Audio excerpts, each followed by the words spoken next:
Welcome to the Bloody Disgusting Network. This podcast is made possible thanks to our patrons.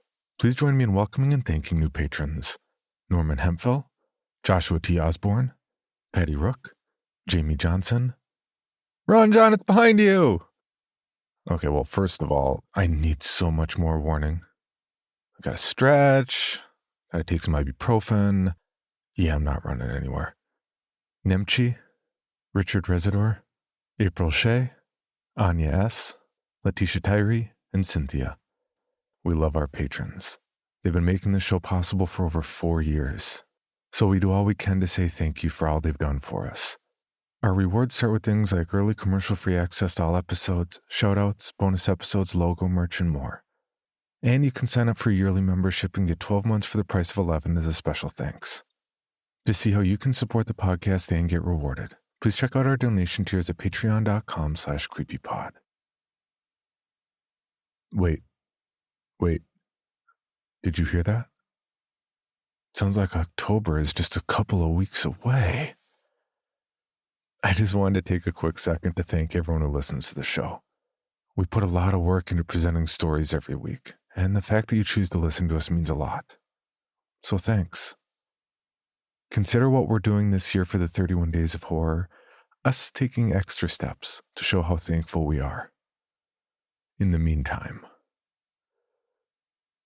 no.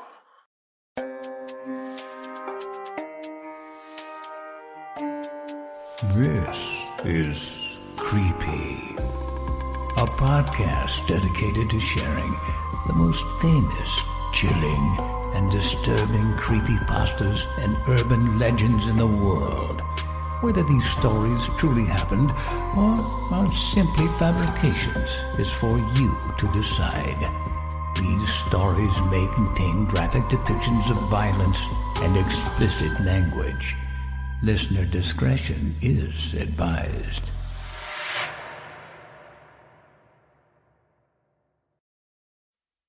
Creepy presents What Lies Beyond the Cornfields. Written by Renee Wren. They call childhood the happiest time of your life. This was true for me too. At least until a specific day. After that, nightmares, guilt, and therapy replaced my happiness. I grew up in a small rural community. It used to be one of the many small farming communities of the area and consisted of no more than a dozen houses. As you can imagine, there weren't many kids there either.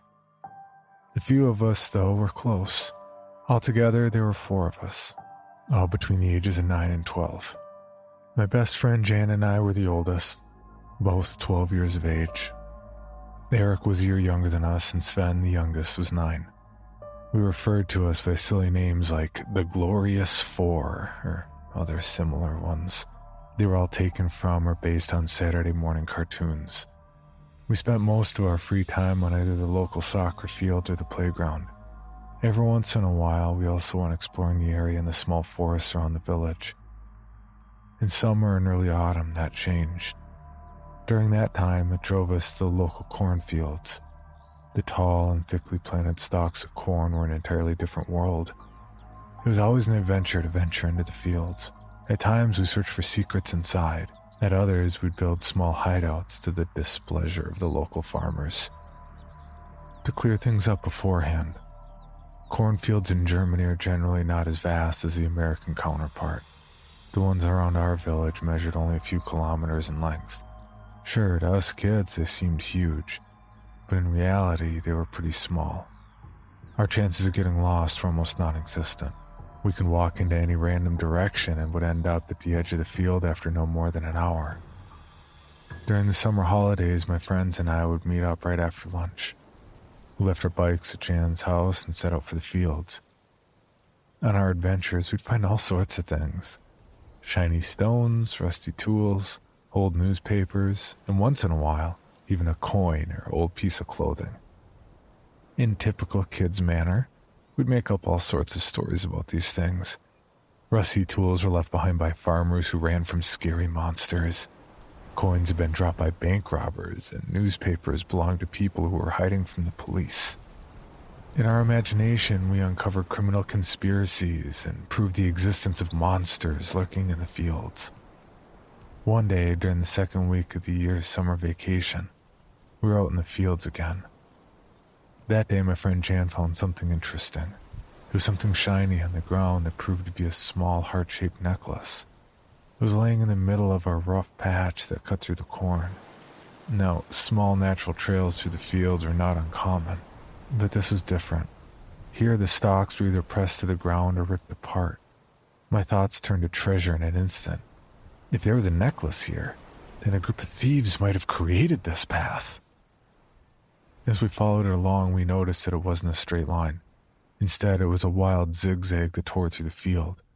It added to the impression of the group of people rushing for their hideout. I was a bit surprised when the path led us to the edge of the cornfield, and not to a hideout in the middle of the field. What was even stranger, though, was where we'd ended up. We'd followed the path in roughly the same direction all this time. This should have made us end up near the neighboring village. Instead, we found ourselves in front of a small vale surrounded by endless meadows. At its end, the vale led to a huge, dark forest. We should be nearing the neighboring village, shouldn't we? How had we ended up here? I'd explored every nook and cranny around the village and never seen this place.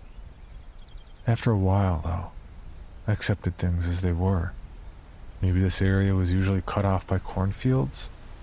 Perhaps this vale was in the center of the cornfield? Or the field was larger than it had been during the other years? Who knows, I said to myself. We were here for treasure. As I started to look around for a bit, I noticed something. The path we'd followed through the field continued down into the vale. Even from where I was, I could see something else laying not too far away from us. It was only a couple meters ahead. It turned out to be a small leather pouch.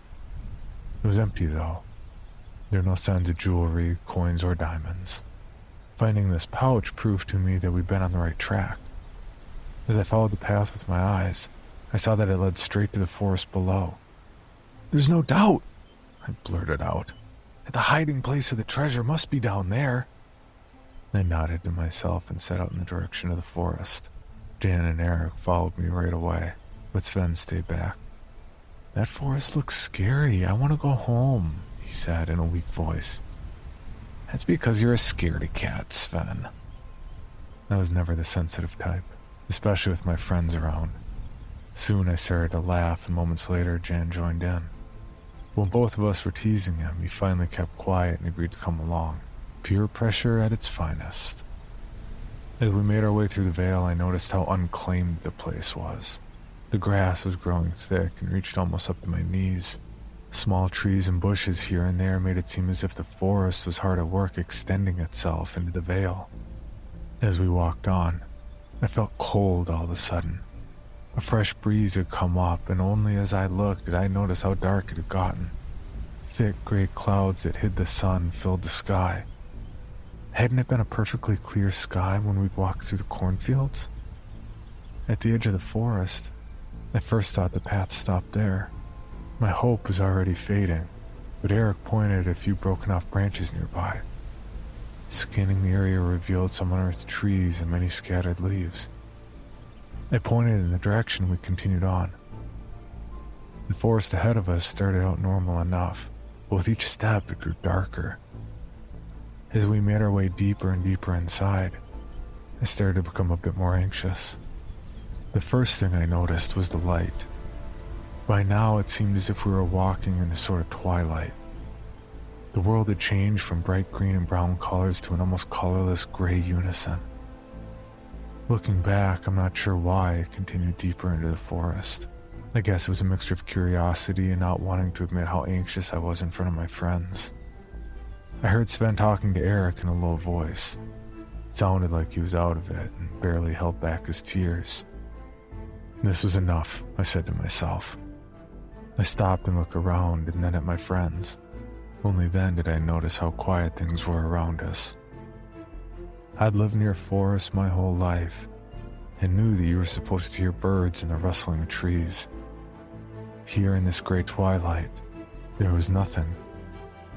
Everything started to feel wrong, and for the first time I felt alone. I knew my friends were there, right next to me, but it didn't give me the comfort it usually did.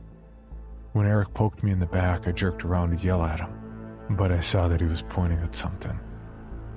With a strange feeling of premonition, I looked at what he was pointing at.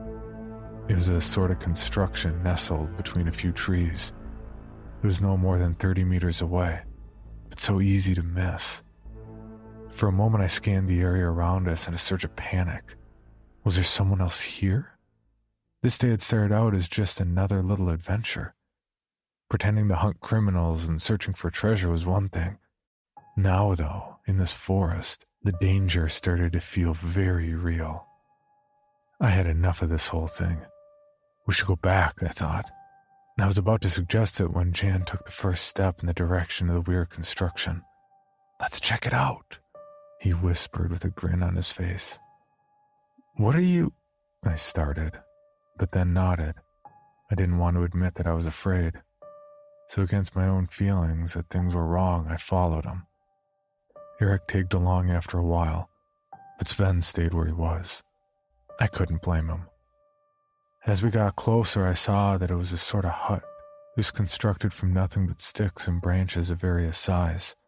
The roof was covered by leaves, grass, and dirt. Only now did I see how big this whole thing was. The whole area in front of it was devoid of grass. It looked as if even the forest vegetation was retreating from the place. My skin started to crawl as I followed Jan. This was wrong, a voice in my head said over and over again. This was not a natural thing or some animal den. No, this must be someone's hiding place. I could even see a fire pit in front of the hut. What if there was someone out here? What if they were dangerous? What if they were inside right now waiting for us to get closer? I stopped, but Jan walked on as if nothing was wrong. I cursed in my mind. Why did that idiot have to go closer? I stepped forward to tell him once and for all that we should get out of here now. At that moment, I noticed something out of the corner of my eye. I looked over at the hut, and my heart skipped a beat. There was a large open entrance, and there was something right inside of it. My first thought was that it really was a person lurking in there. I already imagined something getting up and running over towards me. In fear, I took a step back and bumped into Jan. I almost ran away, but then I saw that nothing over there was moving. "What are you doing?" he asked in annoyance. My eyes grew wide and raised my hand to motion for him to be quiet. "What is—" But he broke up when I pointed at the inside of the hut. The two of us both watched. Then we went closer one step at a time. Our eyes were focused on whatever was inside. After a few steps, I realized that it was way too small to be a person. After some more steps, we saw that it was a tiny heap, covered by a dirty old blanket. Jan went forward to the small heap, and I reluctantly followed him. Behind us, I heard Eric continue on in the direction of the fire pit. Guys? I heard Eric call to us from outside in a shaken voice. I turned to look, and I saw him standing near the fire pit. His mouth was wide agape, looking down at something. I took a step outside when Jan, still holding onto the blanket, stumbled into me and fell to the ground. His face was white as a sheet, and when he started screaming, my eyes moved to what he'd revealed. My heart dropped. My breathing stopped. The world came to a halt. I opened my mouth, but I couldn't find words. After a few more moments, my voice returned, and I started to scream as well. Looking back at me were the empty eyes of a little girl. I stood there in the middle of this dark hut, unable to move or look away. She was younger than us, dirty and covered in bruises. Her clothes were torn. There was no movement. There wouldn't be.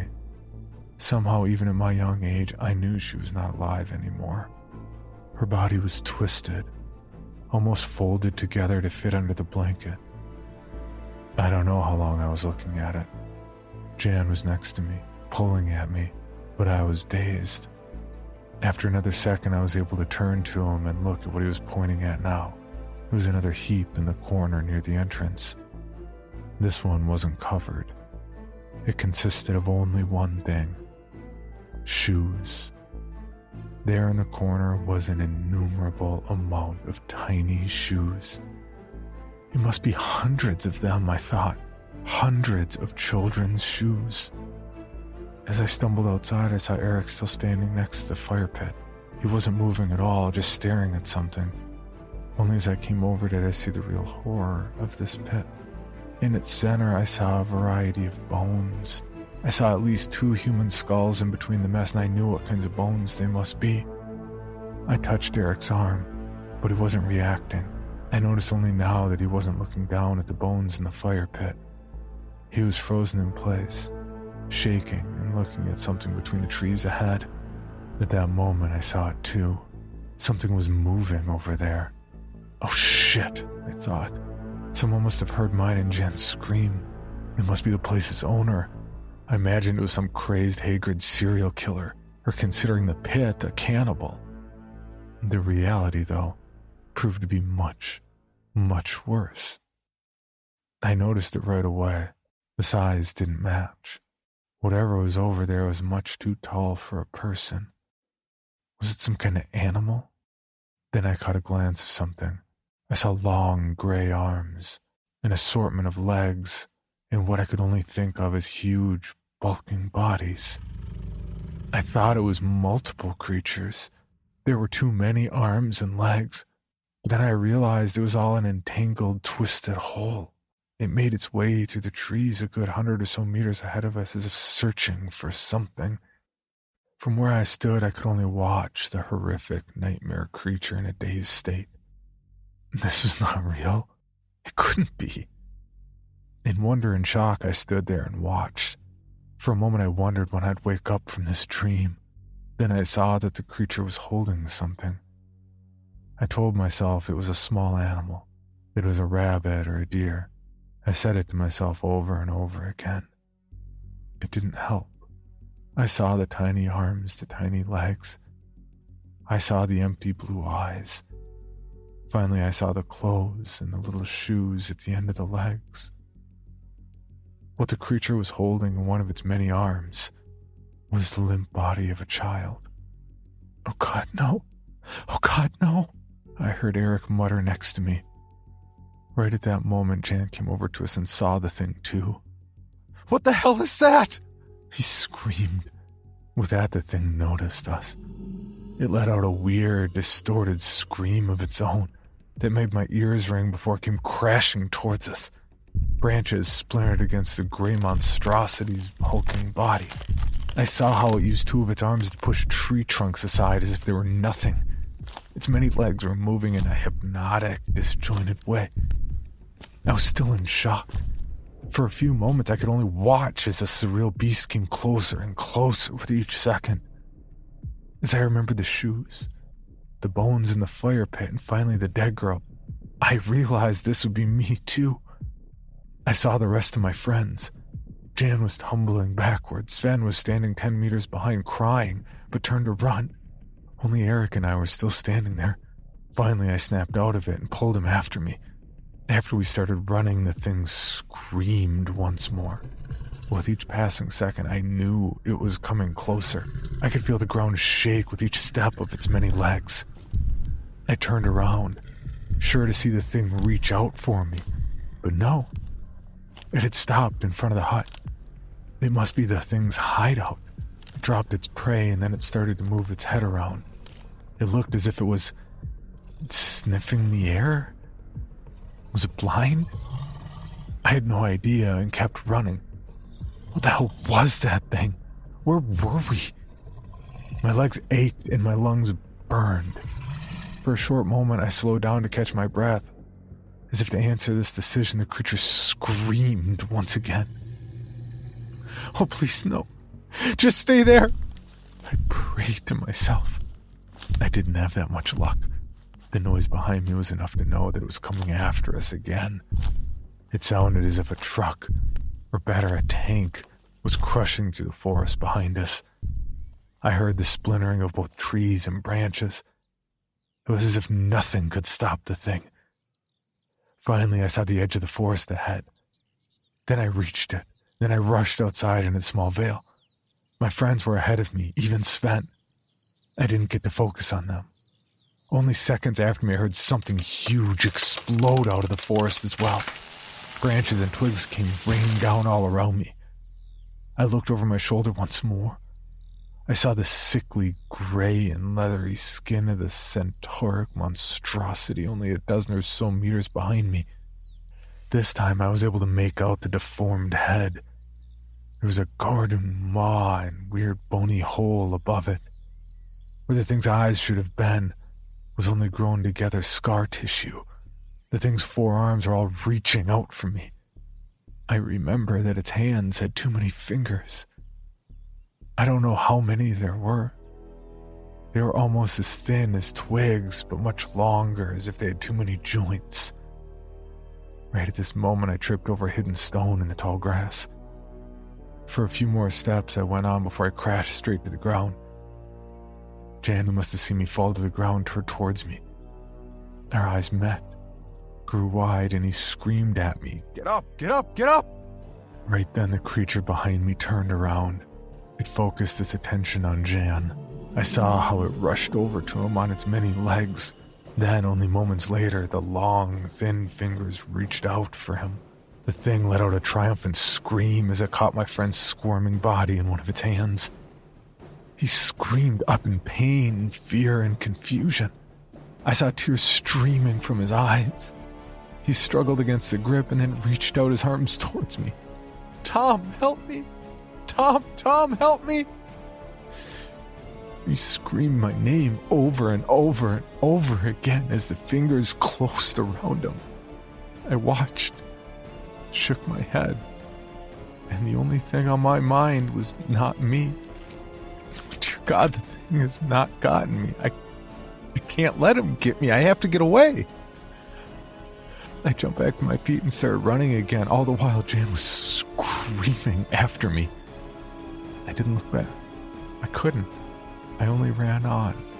I didn't stop. I fought my way up at the end of the vale towards the edge of the cornfields. Finally, in a last ditch of effort, I made it and fell to the ground. My whole body was trembling in pain. Eric was there. Sven arrived soon after. They were both crying. For long seconds, I lay there shivering. Any moment from now, I thought the creature would appear to get us too. Then I realized it must have given up. That's when I remembered Jan. I turned to look down towards the vale and the forest. It had happened right next to me, but I didn't want to accept it as reality. I hoped, no, prayed, for my friend Jan to come running up here as well. Instead, I saw only the grayish monstrosity as it made its way back. It was almost at the forest now. It wasn't running anymore. Its many legs moved in a steady trot. Even from this distance, I could see that it was holding something in one of its overlong hands. It was something small that was now limp. It was Jan, I realized. Jan, who had called out for me to get up. I was unable to take my eyes away from the sight as tears streamed down my face. It would have been me. I was the one who had tripped and fallen right in front of that thing. If Jan hadn't called out, it would have dragged me back into this ghastly forest. He had saved me, and I hadn't done anything. Right as the thing had grabbed him, I ran away and ignored him. No, I'd abandoned him. Once we were able to move again, we started on our way back through the cornfield. None of us said a thing. Sven was still crying, even now. Eric was as lethargic as I was. No one said a word. No one mentioned that as soon as we made it out of the vale, the sky was clear once again, and the sun was shining down at us. In our confused state, it took us hours to find our way back. Each sound we heard made us turn around in fear of the creature. When we finally made it home, it was already late in the evening. At first, no one in the village believed our story. When Jan stayed missing, though, the adults couldn't ignore it anymore. They talked about criminals and kidnappers hiding in the forest. When we told our story, they all disregarded it. They attributed the monster and everything else to our imagination and fear. A police search was started. They combed the whole area, searched through the forest and the meadows. Finally, they even checked the cornfields. They found nothing. There was no hint of the tiny vale or the thick, dark forest behind it. It seemed as if this entire area, as well as the monster, had never existed. It was the same for Jan. They never found a hint of him. No body, no remains. Nothing. He too had all but vanished. I grew older and finally moved to leave all this behind. There was one thing I couldn't, though. My memories. For years I went to therapy, but it didn't help. Many nights I wake up covered in sweat. In some I see the monster in its gaping maw again. In others I hear my friend screaming out for me and see his pleading eyes again. There are also those nights on which I lay in bed, wide awake, wishing my friend would have not called out for me.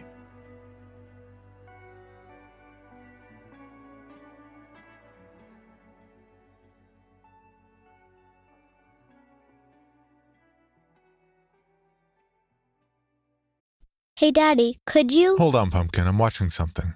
What are you watching? AMC Plus. What's that?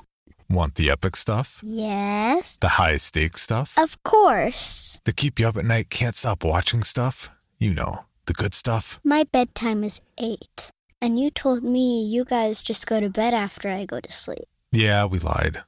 Sorry about that. AMC Plus has it all. Get the best from AMC, BBC America, IFC Films Unlimited, Sundance Now, and Shudder with AMC Plus. From groundbreaking, action-packed dramas to chilly-to-the-core horror, thrillers, and suspense. Discover award-winning series, acclaimed originals, and the most anticipated new shows on AMC Plus. Can't wait for the beginning of the end? Watch all new episodes of The Walking Dead 1 week early. Dive into The North Water. Jack O'Connell and Colin Farrell star in this thrilling and chilling AMC Plus original series, set on an 1850s whaling ship in the Arctic where the crew has to survive the harshness of the environment and a murderous psychopath on board. Shudder on AMC Plus is an experience unlike any other, with shows like Creepshow and films like The Mortuary Collection, Son, and The Texas Chainsaw Massacre. Discover the only premium streaming service for both casual and super fans of thriller, suspense, and horror.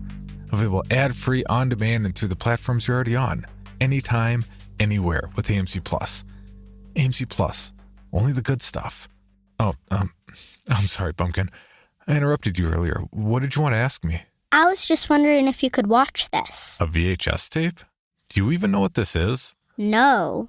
I'm old. Sure, honey. One sec. Okay, I'll be right back. You can start it without me. Whoa, that was a weird video. Did you watch it? Yeah, but why'd you want me to watch it? Oh, well, I watched it 6 days ago and... Did you just pass a curse on to me? Don't hate the player, hate the game. That's cold-blooded, girl. Respect. Sign up today at amcplus.com. AMC Plus. Only the good stuff. For your bonus episode, Creepy presents I Never Told Another Lie After My Trip to Lithuania. Written by Timothy Nerley and narrated by Owen McCune.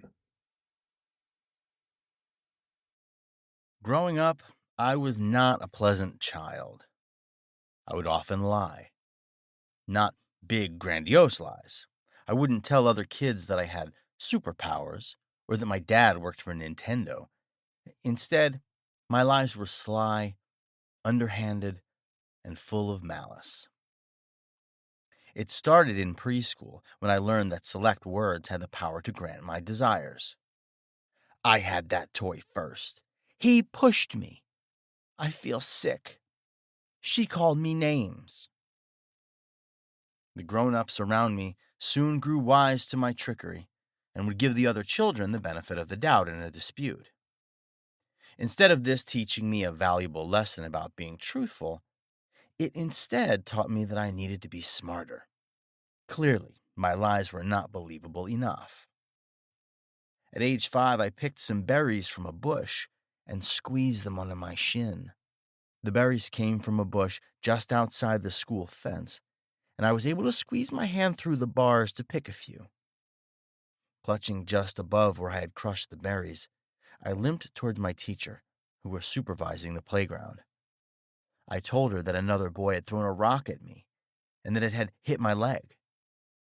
When she sent me to see the school nurse, I went instead to my backpack. I took it from the peg on which it hung, rummaging through for the plasters I had stolen from my mother's first aid kit that morning. At the end of the day, exiting the school gates, hearing the boy receive a scolding from his father put a smile on my face.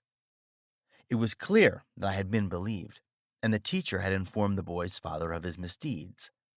I skipped past the boy, holding my mother's hand, poking my tongue out at him, and he was lambasted for the act of violence he had supposedly committed. When we were a distance away from the boy and his father, my mother turned to me. "I saw you poking your tongue out at him. Did he really throw a rock at you?" she asked. "Yeah, Mummy," I said.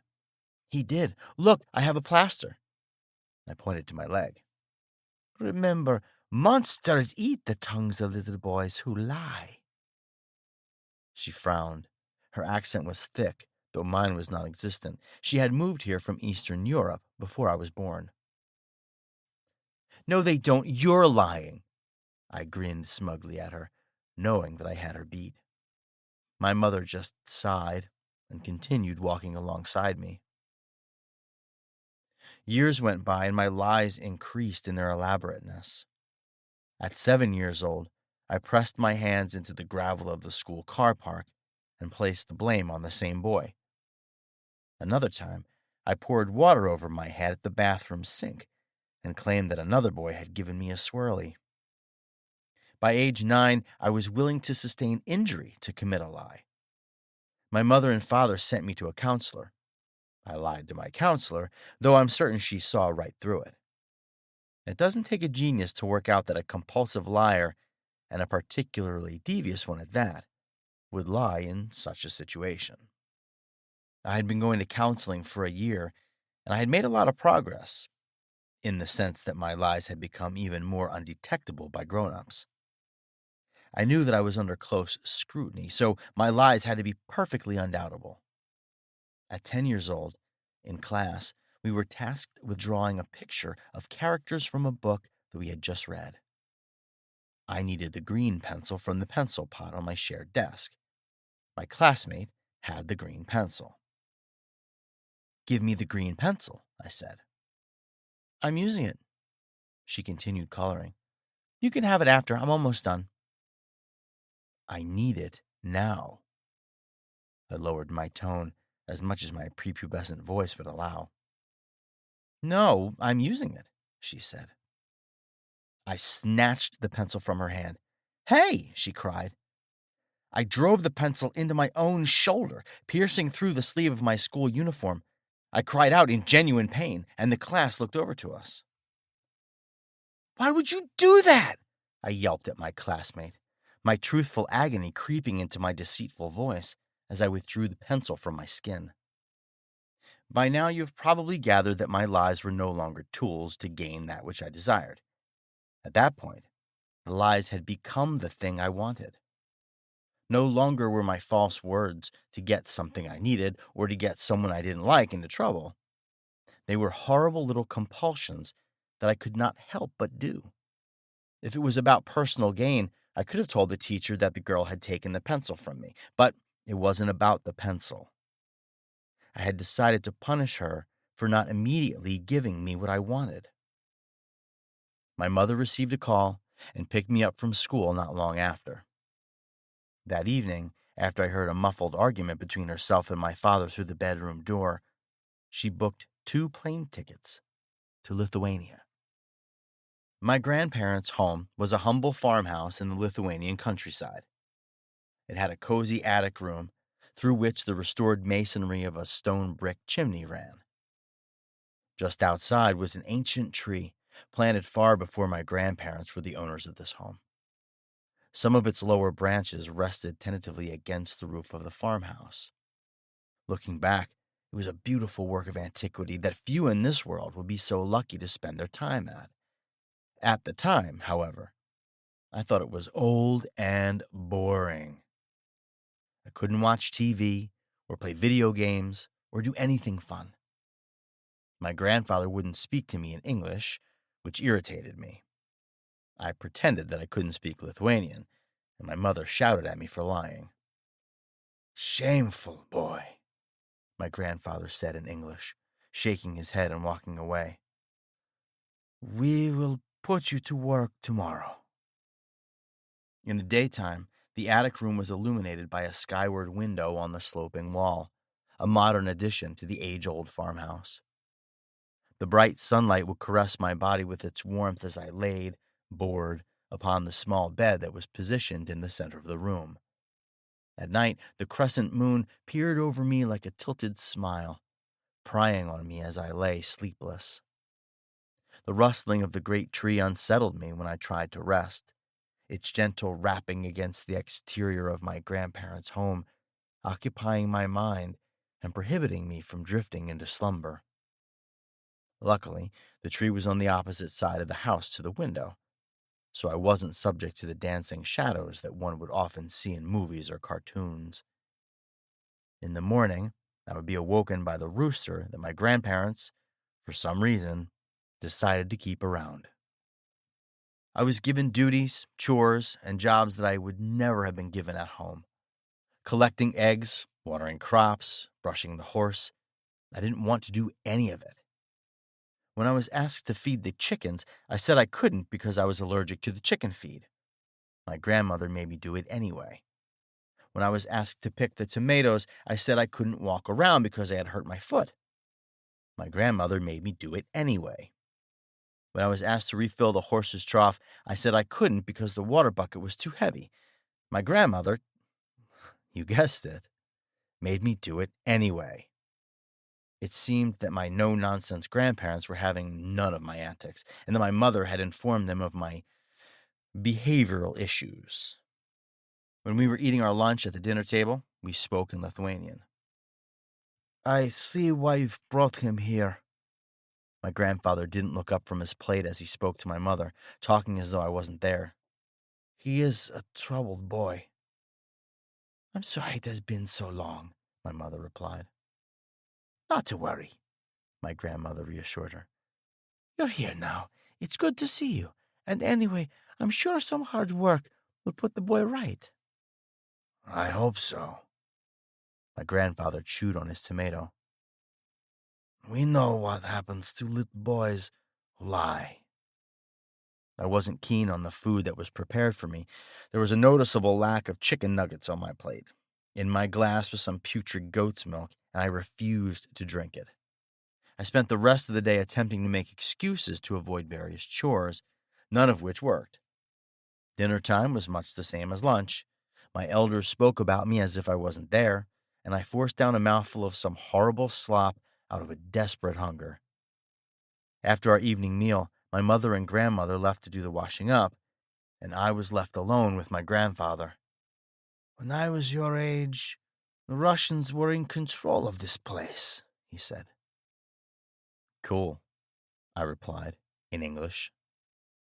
"No," he frowned. "We worked hard or we went hungry." I didn't respond, so he carried on speaking. "The Soviets brought with them nothing but hurt. My brother, may God bring him peace, fought hard against them. With him gone, I was doing all his jobs to help my mother. Twice as hard as you were working today, and I never made excuses to get out of it." I sat in silence for a second, confirming that he was done with his monologue. He sighed at my lack of response. "So, what does that have to do with me?" I muttered. "Let me see your shoulder." "Fine." I pulled my t-shirt down to show my grandfather the self-inflicted wound. "Why?" He crouched by me and held his hand to my shoulder, placing his thumb right beside the scab that had formed on my skin. Your mother told me you did this to yourself. I didn't, I blurted out. The girl next to me stabbed me. I have told 2 lies in my life. My grandfather kept his grip on my shoulder. One of them is a lie I've told a few times, and it is a lie I may have to tell again. What is it? I asked. I may tell you tomorrow, but know this. Over here, little boys who lie do not lie for long. With those words, I was reminded of the story my mother would tell about what monsters would do to little boys that lied. A lie in itself, a story filled with hypocrisy. It aggravated me to no end, and I felt a rage rising inside me. Ow! I screamed. Mom, it hurts! My voice warbled with sobbing tones as I shouted loudly. What happened? My mother came rushing through, seeing my grandfather holding my shoulder. He pushed his thumb into my gut. My grandfather stood, letting go of my shoulder, and gazed downwards at me. My mother was completely aware of exactly what I was doing. My last-ditch attempt to release myself from this hell fell upon deaf ears. She looked at my grandfather with worried eyes. His stay here is much needed, my grandfather uttered, his voice laced with a somber gravel that scratched at the back of my neck. I was sent to bed early that night and found myself unable to sleep once more. It took me a good few hours to even become anywhere close to tired, and when I was finally about to fall asleep, the branches of the tree would slam against the roof of the farmhouse. The rest of the house was still, silent, but I could hear the obnoxiously loud, sporadic slapping and rustling. I noticed, halfway through the night, that despite all the rustling, brushing, and slapping, I never heard any wind. I jolted upright and craned my neck to look through the window at various angles. There, the crescent moon still hung, accompanied by the midsections of 2 thin branches. 2 thin branches. The tree didn't have branches that reached that far. They shouldn't be above the window, that much was certain. The branches raised themselves up in unison and brought themselves down on the window. The distinct sound of slamming on glass blared through the room, followed by that squeaking of something sliding along its surface. The branches left a wet trail along the window as they were dragged backwards into the night. As the ends of the branches were in sight, I noticed that they each splintered off into 5 frail appendages. The fingers clawed at my window as they followed along behind the receding arms, and eventually out of sight. I screamed for my mother, but was met with no response from my family. I got up out of bed and ran to the door, but as I approached, I heard that same tapping upon the wood that had come from the branches on the roof. A set of drumming fingers pattered on the hardwood door. Panicking, I called out for help again as I dashed behind the chimney masonry, peeking out at the door as the knob twisted back and forth, being fiddled with from the other side. I caught my breath as I hit against the chimney, the stonework cold against my bare skin. I closed my eyes, hoping that I would wake up in my bed, but no such moment came. I waited for someone to come and rescue me, to hear my screams, but nobody came. As the room returned to silence, I let out a subtle sigh of relief. Perhaps it was gone, I thought. As I enjoyed a moment of solace, I felt the icy, gray stones rumble beneath my back and the grinding sound of rocks sliding against one another. I heard a pop, a slam, and a crack as one of those stones thudded onto the floor of the attic, splintering the wood. Out from the hole that had just been made stretched a long, slender arm. Dark under the shadows of the room, the arm wrapped itself around the chimney. I lurched away from the masonry so that the hand wouldn't grasp at me. From the corner of the room, I watched in terror as he pulled himself from the brickwork. More bricks came crashing to the floor, and I screamed for help incessantly as a frail man pulled himself out of that hole that had just been made. My efforts to bring attention to myself were futile. Nobody came, no matter how hard I screamed. Facing away from me, the man stepped forwards into the moonlight that shone upon the bed. The white glow draped over his smooth, porcelain-colored head, which gave way to a gray, emaciated body. His outstretched arms reached nearly halfway across the room. His fingertips creaked as they curled and uncurled. His breath was heavy, rasping. In a deep, foreboding growl, he spoke in a language I couldn't understand. Somehow, I instinctively knew what he was saying, like he was relaying the message to me mentally, somehow. Little boys who lie get what they deserve. The bed whelped under him as his large black boots stomped, his body contorting my way before his feet finalized his turn. Swinging above his folding ribs, a necklace shimmered. Little milky white teeth basked under the skylight. All the while, I continued to scream in vain. Nobody is coming. He approached. I don't have the strength to relive what happened next. When I awoke the next morning, I was in the living room, on an armchair, with a blanket wrapped around me. I woke in a cold sweat and felt around my mouth, throwing the blanket from myself as I raced my arms to my face. Everything was fine. It was as if last night had never happened. I knew that I couldn't have dreamed it. Everything that had happened felt so real, but there was absolutely no indication that the events I so vividly remembered had actually transpired. For the rest of the time we spent at my grandparents' home, I never complained. I did my chores and made up no excuses. I never said a word about what happened, but it seemingly lingered over the family. Perhaps it was just my sudden change in attitude that created such an atmosphere. After that night, I slept in my mother's bed. I was not allowed to return to the attic. My grandfather claimed that there was a problem with the roof that needed fixing. It didn't sit right with me. A single thought niggled at the back of my mind. As silly as it might seem, I was certain that he was repairing the chimney. For more information, including pictures and videos of the stories told on this podcast, please visit creepypod.com. If you'd like to submit a story for consideration or recommend a story, please see our submission page at creepypod.com/submissions. All stories told on this podcast are done so through Creative Commons Share-alike licensing or with written consent from the authors. No portion of this podcast may be rebroadcast or otherwise distributed without the express written consent of the Creepy Podcast production team and the story's author.